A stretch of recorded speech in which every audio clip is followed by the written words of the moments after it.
여기부터 저기까지가 다 저희 부지입니다. 저 건물은 어류 공장이 빌려 쓰고 있는데 앞에 부지까지 다 쓸 수 있으니까 조건은 좋죠. 좋기는 한데 제가 이 부지를 사서 사업을 좀 하려고 하거든요. 물류창고 쪽으로 생각 중인데 임대를 주고 있다니까 좀 그렇네요. 아이고, 그러면 제가 한번 임차인한테 전화를 해보겠습니다. 경희야, 잠시 저쪽 가서 통화 좀 하고 올게. 사장님하고 이야기 좀 하고 있으라. 그래. 여기가 목이 너무 좋고 우리가 샀을 때보다 시세도 오르고 해서 안 팔려고 했는데 저 친구가 워낙 사정이 급해가지고. 저도 뭐 이만한 장소는 없다고 생각하는데 시세를 좀 더 주더라도 계약하고 싶어요. 아이고, 이야기 잘 끝났습니다. 계약하시면 비워주기로 했습니다. 한번 잘 생각해 보세요. 예, 알겠습니다.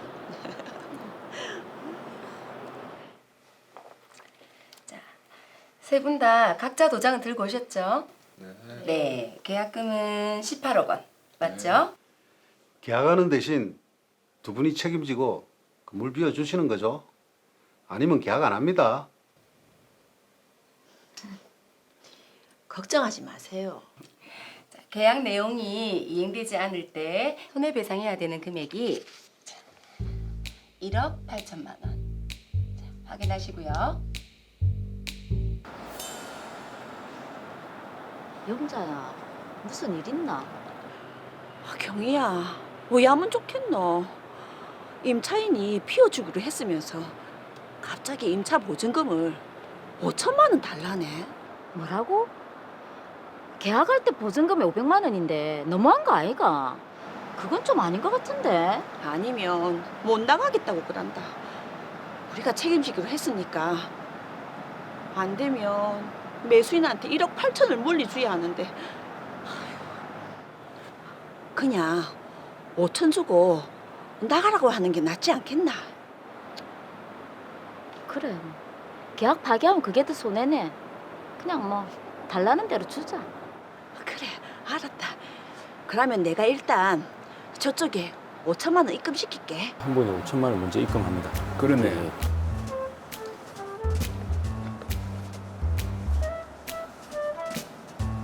예, 저랑 공동 소유자 이름으로 각각 2,500만 원씩 입금했습니다. 아, 예, 확인해 보시고 약속 날짜까지 좀 비워주세요. 경희야, 계약금 반 들어왔지? 확인했어. 또 그 돈으로 어디다 투자를 할까? 참, 근데 니 와 내한테 돈을 안 주노? 무슨 돈? 임차 보증금 2,500만 원. 내가 그거 공동 소유자 이름으로 보냈잖아. 그걸 내가 왜 줘야 하는데? 네가 하도 사정이 급하다고 해서 빨리 팔자고 한 건데 그건 아니지. 어쨌든 니도 동의했고 분명히 모든 비용은 딱 반으로 나눠서 하기로 약속했잖아. 이야, 니 언제 와서 오리발 내민다, 어? 사람 그렇게 안 봤는데 돈 앞에서 친구고 뭐고 다 필요 없네. 뭐? 야, 네 말 다 했나? 누가 할 소린데?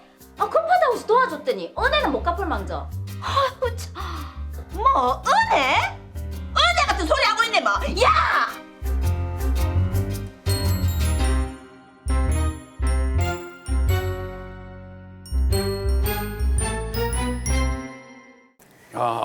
네, 30년 절친 경희 씨와 영자 씨의 사연인데요. 부동산을 사이좋게 반반 투자해서 소유를 한 상황인데 이 부동산을 처분하면서 잡음이 생겼습니다. 그렇죠. 결국 이제 돈 때문에 30년 우정에 금이 간 그런 사연이 되게 되는데 일단 영자 씨하고 경희 씨가 공동 소유하고 있는 부동산을 우일 씨한테 팔면서 사건이 생깁니다. 근데 예. 조건이 있습니다.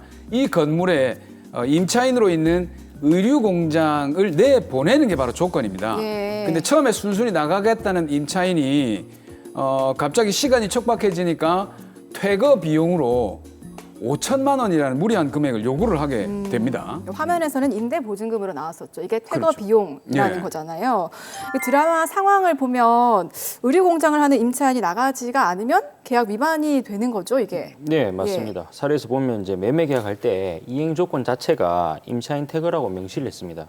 그래서 만약 이걸 이행하지 못하면 결국 매매 계약이 파기되는 거죠. 그럼 법률상 계약 위반으로 돼서 위약금을 매수인에게 물어줘야 됩니다.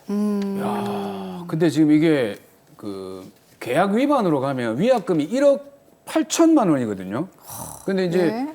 임차인에게 돈을 5천만 원 내주는 게 훨씬 이득인 상황인 건데 그래서 이제 두 공동 소유자가 얘기를 해서 영자 씨가 먼저 5천만 원을 보냈단 말이죠.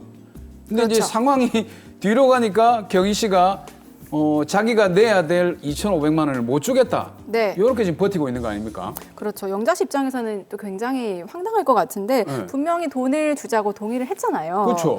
두 사람이 처음 부동산을 사려고 계약할 때 비용이나 수익 등을 또 반반 나눠서 하자고 했는데 이게 뭐 닭 잡아먹고 오리발 내미는 것도 아니고 영자 씨는 그럼 2,500만 원을 못 받는 겁니까? 공동 소유자 한 사람이 일방적으로 매수한 게 아니라 네. 공동 협의로 이행했고 그거에 대한 증거들이 입증되고 그러한 부분에 이제 인적 증거나 물적 증거가 재판부에 입증돼 가지고 충분히 받을 수 있습니다. 역시 이제 증거가 중요한데 증거. 말씀하신 인적 증거, 물적 증거 구체적으로 어떤 증거를 말씀하시는 건가요? 네.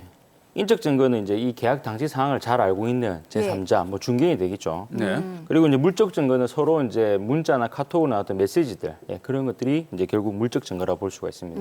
이야, 일단 계약이 시작되면 모든 메시지를 저장을 하는 걸 녹음과 네. 저장. 습관을 좀 들여야 될 것 같은데 근데 이런 것도 있습니다. 요즘 세금을 좀 줄이기 위해서 공동 명의로 부동산을 구입하거나 이렇게 영자 씨처럼 지인과 함께 부동산을 사는 경우가 많은데 실제 요것 때문에 요즘 좀 분쟁 사례가 좀 많죠. 네, 많이 있습니다. 일단 우선 민법에서는 이를 뭐라 하냐면 이제 여러 명이 공동으로 부동산을 소유하는 것을 공유라고 합니다. 예. 네, 공유 부동산은 2인 이상의 지분을 갖고 있기 때문에 해당 부동산을 관리할 때 잦은 분쟁이 생길 가능성이 매우 높습니다. 그 부동산을 관리할 때는 어떤 경우를 말하는 건가요? 대표적인 것이 이제 부동산 임대차 하는 건데 예. 특히 이제 공동명의 부부가 공동명의 할 때 문제가 많이 발생하죠. 요즘 부부 공동명의 많이 하시잖아요. 아, 많아요. 예, 네. 그렇죠.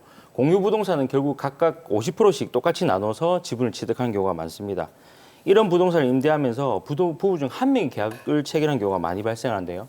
실제로 50%는 가반수가 아니죠. 그렇죠. 가반수가 아님에도 불구하고 배우자 동의 없이 부동산을 임대할 경우는 문제가 발생할 수 있습니다. 그래서 이제 부동산 이런 공유 부동산을 임차하려고 한 사람들은 부부 2명 모두가 계약을 체결하거나 만약에 한 분하고 계약을 할 때는 배우자의 위임장들을 다 확인을 하셔야 됩니다. 오. 이야. 그렇다면 이게 이제 부부 중에 한 명이 만약에 50%를 넘는 지분을 가지고 있다면 한 명과 계약을 해도 뭐 문제가 없는 거네요, 그러면. 네네. 만약 이제 부동산을 남편이 51%, 뭐 아내가 49% 이렇게 등기를 하면 남편 지분이 과반이 되니까 아내 동의 없이 독자적으로 부동산을 임대할 수 있습니다. 이 경우 이제 그 임차인은 남편이 아내로부터 받은 별도의 위임장 확인하지 않아도 되거든요. 근데 51% 지분을 가진 남편과 임대차 계약을 49% 지분을 가진 배우자에게도 주장할 수 있기 때문입니다. 아, 그럼 이게 좀 여러 가지 문제가 생기는 게 뭐냐면 이 지분이라는 게 등기상으로 나타나지 않는 경우도 많거든요. 그러면 이게 임대차를 계약을 하거나 하는 사람들 입장에서는 지분 모르죠. 관계를 알 수 없기 때문에 그쵸? 어떤 대책이 필요합니다. 실제로 이런 부분이 문제가 많이 발생하는 겁니다. 네. 지분을 등기되는 게 경우가 거의 없고 지분을 거의 알지 못하고 이제 계약을 하게 되거든요. 네. 그럼 나중에 분쟁이 발생하고서야 그때 알게 됩니다. 그러면 그렇죠.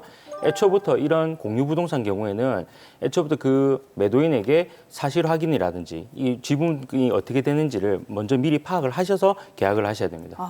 자, 그러면 만약 공동 명의로 된 부동산을 팔고 싶은데 공동 소유자가 반대를 한다. 그러면 처분할 수 없는 건가요? 어떻습니까? 자, 이제 관리는 과반 지분을 해결되는데 이런 부동산 전체를 처분하는 것은 모든 공유자의 동의가 있어야 됩니다.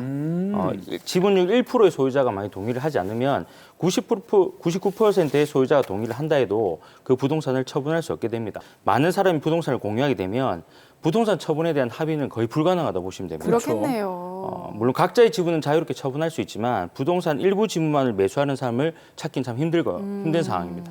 이야, 그럼 이 이제 많은 공유자들이 있는데 전원 합의도 절대로 안 되고 근데 나는 필요가 있기 때문에 무조건 팔아야 되고 야, 방법이 없는 겁니까?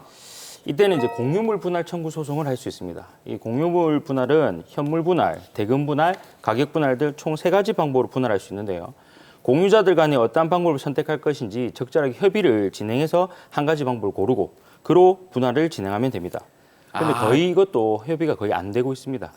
그러니까 이게 전원 합의가 안 되는 이런 경우는 결국 그러니까 이런 공유물 분할 소송처럼 소송으로 가야 된다는 얘기네요. 네, 지금도 이와 유사한 공유물 분할 소송 진행하고 있는데요.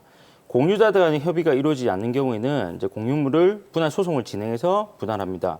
법원은 현물 분할을 원칙으로 하고 있고 다만 현물로 분할할 수 없는 공유물이거나 현물로 분할했을 때 가액이 현저하게 감소하는 경우는 경매를 명해서 대금 분할을 명하기도 합니다. 예. 근데 이런 사례도 있지 않습니까? 공동으로 이제 공유로 재산을 이제 부동산을 소유를 하고 있는데 내 친구 또는 아는 사람 지분이 갑자기 전혀 모르는 사람에게 경매로 넘어가 있단 말이죠. 아하. 그럼 나는 그 사실도 모르고 정말 모르는 사람과 지분을 공유를 하고 있어요. 그렇죠. 이렇게 해결할 방법이 없습니까? 네, 이때 자신이 잘 알지 못하는 사람과 공동 소유자가 될 경우에는 향후 부동산 관리나 처분에 있어서 애로사항이 발생합니다. 그렇죠. 그래서 이를 방지하기 위해서 현행법에서는 우선 매수 청구권을 인정하고 있는 상황입니다. 아, 우선적으로 매수를 한다. 이게 누가 매수를 한다? 무슨 말이죠, 이게? 자, 쉽게 설명을 드리면 어떤 부동산 지분이 공유되어 있을 때 지분 소유자 중 한 명이 이제 부동산을 매각할 때 그 예. 나머지 공유자가 우선적으로 매수를 할 수 있는 권리입니다. 예. 한 부동산에 서로 모르는 공유자가 발생해서 분쟁이 발생하는 것을 방지하기 위한 제도죠. 경매 등 법원의 입찰로 한 소유자 지분이 매각될 때 그 신고된 최고 가격을 공유자가 우선 매수하는 권리를 부여받는 것이고 네. 만약 그 공유자가 우선 매수를 포기하면 그 다음 최고 가격으로 입찰에 응한 사람에게 매각되는 것입니다. 아.